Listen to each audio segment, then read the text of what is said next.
ഗാസയിൽ ശനിയാഴ്ച കടുത്ത നിലപാട് സ്വീകരിക്കുമെന്നാണ് ട്രംപ് പറഞ്ഞിരിക്കുന്നത്. എന്തെങ്കിലും സംഭവിക്കുമോ? അല്ല, അത് ഗാസയുടെ കാര്യത്തിൽ ഇസ്രായേലാണ് പറഞ്ഞിരുന്നത്. ഇവരെ വിട്ടില്ലെങ്കിൽ അവരുടെ തടങ്കൽക്കാർ, ഇസ്രായേലി തടങ്കലിലുള്ളവരെ പ്രിസണേഴ്സിനെ ഇപ്പോൾ വിട്ടുകൊടുക്കുന്നത് നിർത്തിയല്ലോ പാലസ്തീൻ, ഹമാസ്. പക്ഷെ ഹമാസ് ഇന്നലെ പറഞ്ഞു 3 പേരെ കൂടെ ഇന്ന് റിലീസ് ചെയ്യുന്നു എന്ന് പറഞ്ഞു. അപ്പോൾ അതിൻ്റെ അർത്ഥം കംപ്ലീറ്റ് ആയിട്ട് ഹോൾഡ് ചെയ്തിട്ടില്ല, അതൊരു പ്രോസസ്സാണ്. അപ്പോൾ അതുകൊണ്ട് ഇന്നുച്ചയ്ക്ക് മുമ്പ് അത് അംഗീകാരം കിട്ടിയാൽ അപ്പോൾ പിന്നെ ഉടനെ യുദ്ധം തുടങ്ങേണ്ട ആവശ്യമില്ല. ഇസ്രായേൽ പറഞ്ഞിരുന്ന ഇന്നുച്ചയ്ക്ക് മുതൽ കിട്ടിയില്ലെങ്കിൽ ബാക്കിയുള്ളവരെ കൂടെ കിട്ടിയില്ലെങ്കിൽ തീർച്ചയായിട്ടും ഞങ്ങൾ യുദ്ധം തുടങ്ങുമെന്നാണ് പറഞ്ഞിരുന്നത്. അപ്പോൾ ഇപ്പോൾ 3 പേരെ കൂടെ അയക്കുന്നു എന്ന് പറയുമ്പോൾ അത് ആ പ്രോസസ്സ് കണ്ടിന്യൂ ചെയ്യുന്നു എന്നാണ് മനസ്സിലാക്കുന്നത്. അതുകൊണ്ട് യുദ്ധത്തിലേക്ക് അത് നീങ്ങുമെന്ന് തോന്നുന്നില്ല. ഗാസയുടെ പുനർനിർമ്മാണത്തിന് ഹമാസിനെ ഒഴിവാക്കി സൗദി അറേബ്യയുടെ നേതൃത്വത്തിൽ അറബ് രാജ്യങ്ങൾ നീക്കം തുടങ്ങിയിരിക്കുന്നു. ഇത് ട്രംപിന്റെ നീക്കത്തിന് തടയിടാനാണ്. അല്ല, അവരെന്താ ചെയ്യുന്നത് എനിക്കറിയില്ല. പക്ഷെ ട്രംപ് പറഞ്ഞത് പാലസ്തീൻകാരെ അറബ് രാജ്യങ്ങളിലേക്ക് മാറ്റിയിട്ട് ഈ ഗാസ സ്ട്രിപ്പിനെ ഒരു വലിയ മനോഹരമായ ഉദ്യാനമാക്കുക അല്ലെങ്കിൽ റിസോർട്ടാക്കുക എന്നുള്ളതാണ്. പക്ഷെ അതിൻ്റെ അർത്ഥം ഈ 2 സ്റ്റേറ്റ് ഫോർമുല അമേരിക്ക അംഗീകരിച്ചാണല്ലോ. അപ്പോൾ പാലസ്തീൻ ഒരു സ്റ്റേറ്റ് വേണം. പാലസ്തീൻകാരെ മറ്റുള്ളവർക്ക് അയക്കണം എന്നല്ല തീരുമാനം അവർക്കൊരു സ്റ്റേറ്റ് കൊടുക്കണം എന്നുള്ളതാണ്. അപ്പം ഗാസയിലായിരിക്കണം എന്നില്ല, മറ്റൊരു സ്ഥലത്താണെങ്കിലും അവർക്കൊരു അവരുടേതായ ഒരു സ്റ്റേറ്റ് ക്രിയേറ്റ് ചെയ്തിരിക്കുകയാണ് യുണൈറ്റഡ് നേഷൻസ്. അപ്പോൾ അത് മാറ്റിയിട്ട് അവരെ അവിടുന്ന് മാറ്റിയിട്ട് ഈ പ്രശ്നം പരിഹരിക്കാൻ കഴിയില്ല. അത് പക്ഷേ അറബ് രാജ്യങ്ങൾ അതിൻ്റെ റിയാക്ഷൻ എന്താണെന്ന് എനിക്കറിയുന്നില്ല. എനിക്ക് തോന്നിയത് അവരിതിനെ റിജക്റ്റ് ചെയ്തിരിക്കുന്നു, പാലസ്തീൻകാർ അവിടെ തന്നെ താമസിക്കണമെന്നാണ് അവർ ഇൻസിസ്റ്റ് ചെയ്യുന്നതെന്നാണ് ഞാൻ മനസ്സിലാക്കിയിരിക്കുന്നത്.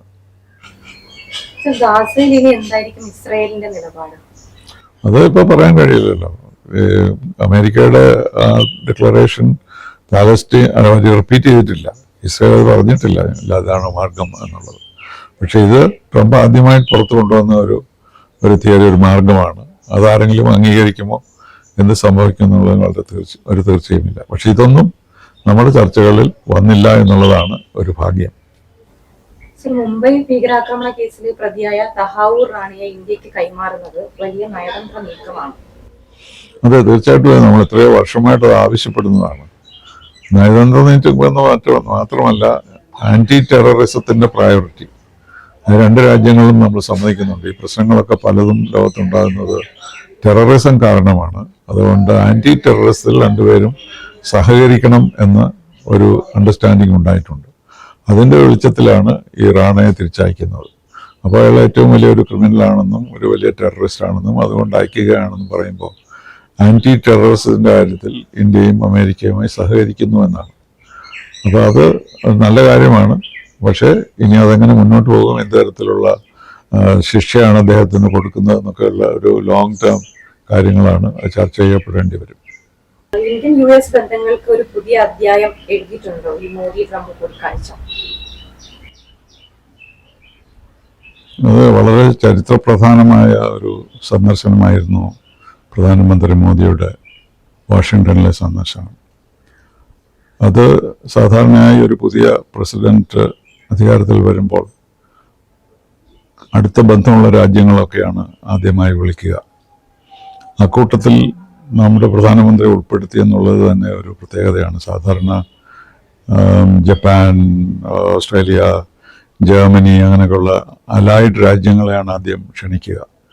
പക്ഷേ പ്രധാനമന്ത്രി മോദിയെ ക്ഷണിച്ചപ്പോൾ അത് തന്നെ ഒരു പ്രത്യേകതയായിരുന്നു. പക്ഷേ ട്രംപ് പ്രസിഡന്റ് ആയതിനു ശേഷം അദ്ദേഹം ചെയ്ത ചില പ്രഖ്യാപനങ്ങളും അദ്ദേഹത്തിൻ്റെ ഒരു വേൾഡ് വ്യൂ ഒക്കെ പറഞ്ഞത് പലതരത്തിലും എല്ലാവർക്കും അതിശയമുണ്ടാക്കി. കാരണം അദ്ദേഹം ആവശ്യപ്പെട്ടത് കാനഡ അമേരിക്കയുടെ ഭാഗമാകണം, അല്ലെങ്കിൽ ഗ്രീൻലാൻഡിനെ ഏറ്റെടുക്കണം, പാനമ കനാൽ അധികാരം ഏറ്റെടുക്കണം. അങ്ങനെ ധാരാളം സാധാരണ പ്രതീക്ഷിക്കാത്ത പലതരത്തിലുള്ള ടെറിട്ടോറിയൽ ക്ലെയിംസ് അദ്ദേഹം ഉണ്ടാക്കി.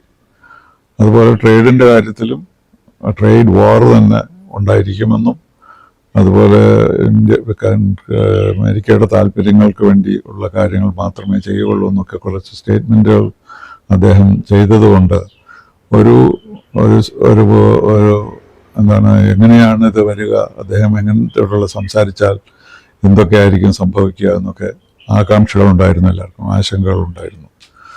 ആ സമയത്താണ് പ്രധാനമന്ത്രി പോയത്. അപ്പോൾ അതുകൊണ്ട് ഇത് വിജയിക്കുമോ എന്ന് സംശയമുണ്ടായിരുന്നു എല്ലാവർക്കും.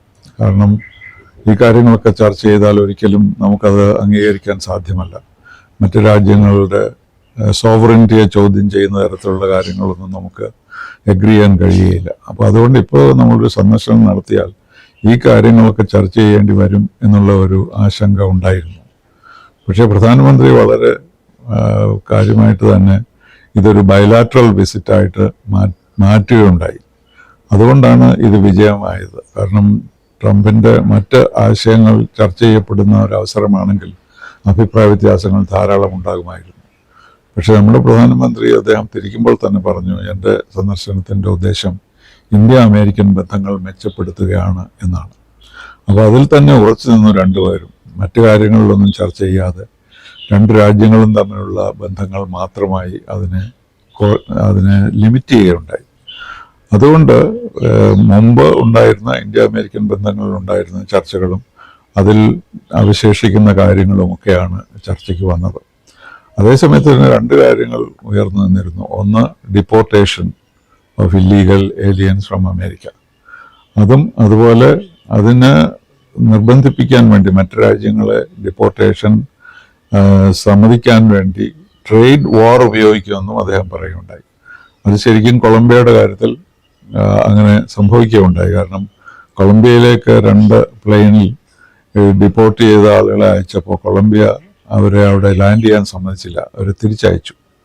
അപ്പോൾ ഉടനെ തന്നെ കൊളംബിയക്കെതിരായി ഒരു ട്രേഡ് വാർ തന്നെ അദ്ദേഹം തുടങ്ങി. ഒരുപാട് ഡ്യൂട്ടീസ് കൊളംബിയൻ സാധനങ്ങൾക്കൊക്കെ ഇമ്പോസ് ചെയ്തു.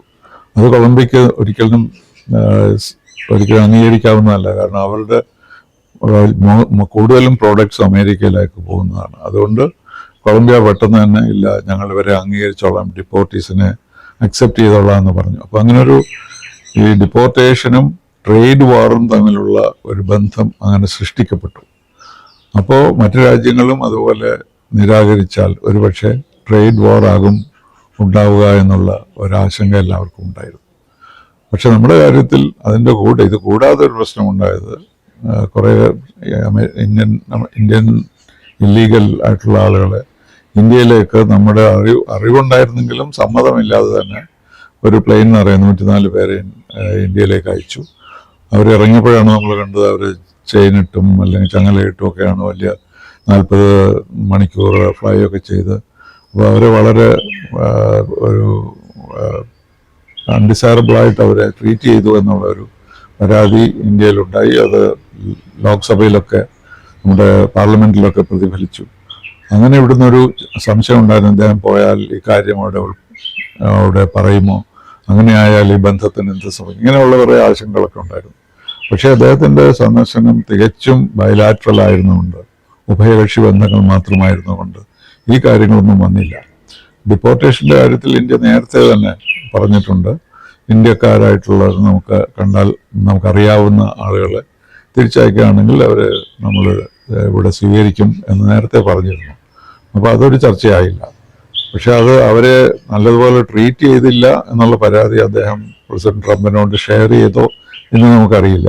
പക്ഷെ എന്തായാലും ഇപ്പോൾ അടുത്ത ഷിപ്മെൻറ്റ് വരുമെന്നും അത് വളരെ ഇവരൊക്കെ നിയമം അനുസരിച്ച് ട്രീറ്റ് ചെയ്യുമെന്ന് പറഞ്ഞ് അതങ്ങ് മാറ്റിവെക്കാനുണ്ടായിരുന്നു. അപ്പം ഏറ്റവും പ്രധാനപ്പെട്ട കാര്യങ്ങൾ ഡിഫൻസ് മുതൽ അഗ്രികൾച്ചർ മുതൽ എഡ്യൂക്കേഷൻ മുതൽ കൾച്ചർ വരെ ഇതുവരെ ഉണ്ടായിരുന്ന ലിങ്കേജസ്, മുമ്പുണ്ടായിരുന്ന ചർച്ചകൾ തുടരുകയാണ് ഇത്തവണ ഉണ്ടായത്. ആ തുടർച്ചയ്ക്ക് പ്രസിഡന്റ് ബൈഡന്റെ കാലത്തിനേക്കാളും നല്ല ചർച്ചകളായിരുന്നത് ഇവർ രണ്ടുപേരും തമ്മിലുള്ള സ്നേഹബന്ധം കൊണ്ടാണ്.